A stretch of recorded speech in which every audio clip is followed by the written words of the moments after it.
Hi friends, good morning. அன்றைக்கி மார்னிங்கே சுறுசுறுப்பாக எல்லா ஒர்க்கும் நடந்துட்டு இருந்துச்சு. இவ்வளோ சுறுசுறுப்பாக ஏன் பண்ணிகிட்ருக்கேன்னா, அம்மா வீட்டுக்கு கிளம்ப போகிறேன். ஸோ அந்த ஹாப்பியில் எல்லா வேலையும் சீக்கிரமாக செஞ்சிட்ருந்தேன். நானும் ரெஃப்ரெஷ் ஆகி வந்துட்டேன். அத்விக் ரெடி பண்ணிகிட்டு இருந்தேன்.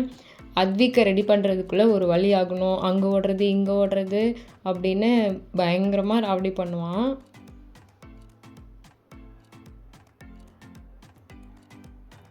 என்னென்ன பண்ணுறான் பாரு. இதெல்லாம் தாண்டி தான் அவனை ரெடி பண்ணி நான் விடணும். அவனை ரெடி பண்ணி விட்டுட்டு அதுக்கப்புறம் நான் ரெடி ஆகிட்டு இருந்தேன். நான் ரெடி ஆகிட்டு இருக்கும் போதே அவரும் வந்துட்டார்.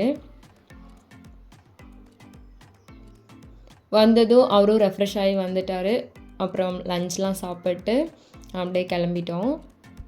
வீட்டிலேருந்து பஸ் ஸ்டாப் போகிறதுக்கு ஆட்டோ தான் புக் பண்ணியிருந்தார்.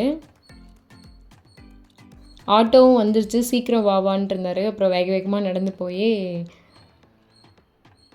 அப்படியே ஆட்டோவில் கிளம்பிட்டோம்.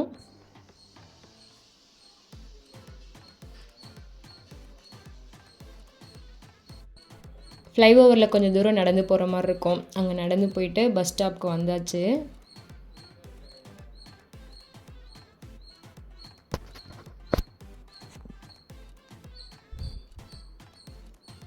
பஸ் ஸ்டாப்பில் ஒரு 10 மினிட்ஸ் வெயிட் பண்ணியிருப்போம். அதுக்குள்ளே பஸ்ஸும் வந்துருச்சு. அப்படியே சீட்டும் ஃப்ரீயாக தான் இருந்தது. 3 பேரும் அப்படியே ஜாலியாக பஸ் ஏறிட்டோம்.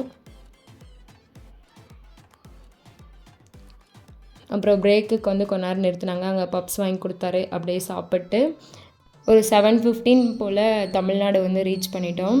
அங்கேருந்து ஒரு பஸ் ஏறணும். அப்போல்லாம் பயங்கரமாக மழை பெஞ்சிட்டு இருந்துச்சு. அப்படியே அந்த மலையில் பஸ்லாம் ஏறி வீட்டுக்கு ரீச் ஆகிட்டோம்.